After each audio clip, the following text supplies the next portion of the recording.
Hello friends, good morning. So hope you all are well. आज का मेरा topic है स्कोप ऑफ बायोलॉजी।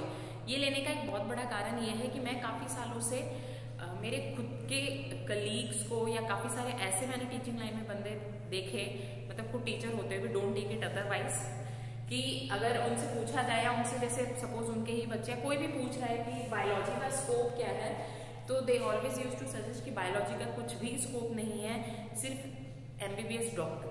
तो अगर आपका नीट में सिलेक्शन होता है मेडिकल एग्जाम में तो वेल एंड गुड, और नहीं होता तो ऐसे ही बैठे रहो। सो बस मुझे इसीलिए लगा कि मुझे वीडियो जरूर बनानी चाहिए मेरे सब्जेक्ट के लिए, और सबसे बड़ी बात है इस अर्थ के लिए, क्योंकि बायो का मतलब ही होता है लाइफ, बायोलॉजी, लाइफ की स्टडी। लाइफ की स्टडी इतनी आसान तो होती नहीं है ना, ठीक है, बट ये है कि इतनी मुश्किल भी नहीं होती है, अपने अपने थिंकिंग पे डिपेंड करता है। तो लेट्स मूव। यहाँ स्कोप्स देख सकते हैं, बहुत सारे मैंने लिखे हुए, बॉटनी, जूलॉजी जो बेसिक है, बायोटेक्नोलॉजी जो काफ़ी चला था एक बार, मतलब इतना बूम आ गया था बायोटेक्नोलॉजी में जब हम कॉलेज में आए थे कि बायोटेक में ही करो, बायोटेक में ही करो, बहुत अच्छा स्कोप है और कुछ है ही नहीं। फिर मैं मतलब एक काफ़ी बड़े प्रोफेसर थे, उनके पास गई बायोटेक का MSc के लिए, और उन्होंने मुझे यही कहा कि Yogita, botany and zoology is the base part. Biotech ठीक है भाई, माँ हमेशा माँ रहती है ना, तो माँ तो बॉटनी जूलॉजी रहेगी, है कि नहीं? Hopefully getting that. तो बायोटेक्नोलॉजी नो डाउट अच्छा ब्रांच है, but depends on interest. Microbiology one of my favourite. Forensic science, अपने CID के बहुत सारे एपिसोड, शायद ही कोई ऐसा होगा जिसे ना देखा, उसमें आपने उस डॉक्टर को देखा होगा जो उसमें काफी कॉमेडी भी करता है। तो इस तरह की ब्रांच जिसमें आप इस तरह के जैसे पोस्टमार्टम हो गया, जो क्राइम से रिलेटेड होता है, पूरा आप करना, मतलब रिसर्च वगैरह करना या पता लगाना बेसिकली। जैसे आप मान लीजिए कहीं क्राइम हुआ है, फिर DNA टेस्टिंग से लेकर सारी चीजें फॉरेंसिक साइंस में आती है। नैनो टेक्नोलॉजी आने वाले टाइम में बहुत बड़ा ब्रांच रहेगा, बहुत ज्यादा स्कोप इसलिए रहेगा क्योंकि नैनो टेक्नोलॉजी, अपने स्टेम सेल्स के बारे में सुना होगा, आपने सुना होगा कि आजकल हम जो स्टेम सेल से है वो कोई भी ऑर्गन बना सकते हैं, तो वो नैनो टेक्नोलॉजी के अंदर ही आता है, बहुत माइन्यूट सेल की स्टडी करना। आने वाले टाइम में ऑब्वियस सी बात है कि इसका स्कोप और बढ़ेगा, कम तो नहीं होगा। बायो इन्फॉर्मेटिक्स, अगेन जो DNA की कोडिंग होती है, आप अपने आधार कार्ड तो सुना ही होगा, है ना, इनफैक्ट आपका बना है ऑलरेडी। तो जो आधार कार्ड जो हमारा जैसे थंब इम्प्रेशन है, ये सारी चीजें, क्या USA के अंदर जो ह्यूमन जीनोम प्रोजेक्ट हुआ था, ऑल्दो उसमें $1 बिलियन रुपए लगे थे और हमारे इंडिया ने उसको फ्री ऑफ कॉस्ट किया, ठीक है। तो इससे जो रिलेटेड चीजें होती हैं वो बायो इन्फॉर्मेटिक्स में आती हैं, DNA की कोडिंग करना, और उसके थ्रू फिर पता, जैसे आपने एक क्लिक किया, आपका फिंगरप्रिंट आया और उसमें आपको पूरी डिटेल्स आ जाती है, that is the bio informatics. Agriculture आप देख रहे हो, मैंने स्टार मार्क लगाया क्योंकि सी इसमें जैसे एग्रीकल्चर है, हॉर्टिकल्चर है, ये सब apiculture, sericulture, aquaculture, bio informatics, मतलब ये जो है ये स्किल्ड सब्जेक्ट है। आने वाले टाइम में क्या है कि आपको स्किल्स के थ्रू जॉब मिलेगी, कि आप अपने स्किल्स के थ्रू अपना स्टार्टअप कर पाएंगे, या इनफैक्ट अभी भी हो रहा है ये चीज। तो उसके लिए सबसे बेस्ट है कि आपके अंदर कोई स्किल होनी चाहिए, that you can develop from your childhood. CBSE ने आपको ये सारी फैसिलिटी दे रखी है, इनफैक्ट सभी ऑलमोस्ट स्कूल्स ने, सभी बोर्ड्स ने, कि आप कोई स्किल्ड सब्जेक्ट ऑप्ट करें।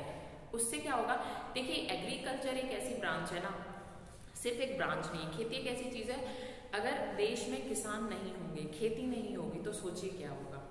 सिर्फ बिल्डिंग हो, कंपनीज हो, इमेजिन कीजिए, ऑब्वियसली कोई सर्वाइव नहीं करेगा लॉन्ग टर्म तक, क्योंकि खाने के बिना हम 1 महीने से ज्यादा जिंदा नहीं रह सकते हैं, है ना। हाँ, कोई लोग होंगे, exceptional cases are always there.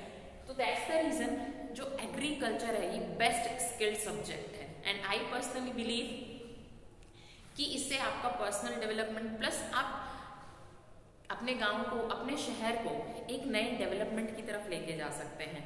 आप अपने अर्थ को बचा सकते हैं इसके थ्रू। आप ये सीख सकते हैं कि कैसे ऑर्गेनिक फार्मिंग करनी है, कैसे हमें अपने प्लांट्स की बहुत अच्छी ग्रोथ करनी है बिना इंसेक्टिसाइड या पेस्टिसाइड के, और ये बहुत बड़ा बिजनेस है। कोरोना के टाइम में एक चीज बहुत अच्छी हुई है कि बहुत बड़े बड़े IITians भी अपने गांव की तरफ मुड़े हैं एग्रीकल्चर के लिए, तो ये बहुत बड़ा स्कोप है इसके अंदर, ठीक है। हॉर्टिकल्चर भी काफी अच्छा है वैसे तो, आप अपने फ्रूट्स, वेजिटेबल्स, इस तरह के प्लांट्स की आपको नॉलेज, देखिए किसान ऑलरेडी बहुत कुछ जानते हैं, लेकिन उसमें वो सोने पे सुहागा वाला आपने सुना होगा, तो उसमें इस तरह का कुछ ऐड हो जाए तो ऑब्वियस ही बात है ना कि और डेवलपमेंट ही होगा। और हमारा एग्रीकल्चर किसी भी कंट्री का बेस होता है, तो अगर देश में एग्रीकल्चर डेवलपमेंट होगा, किसान डेवलप होंगे, तो यकीन मानिए हमारा इंडिया भी डेवलपिंग से डेवलप्ड बन जाएगा।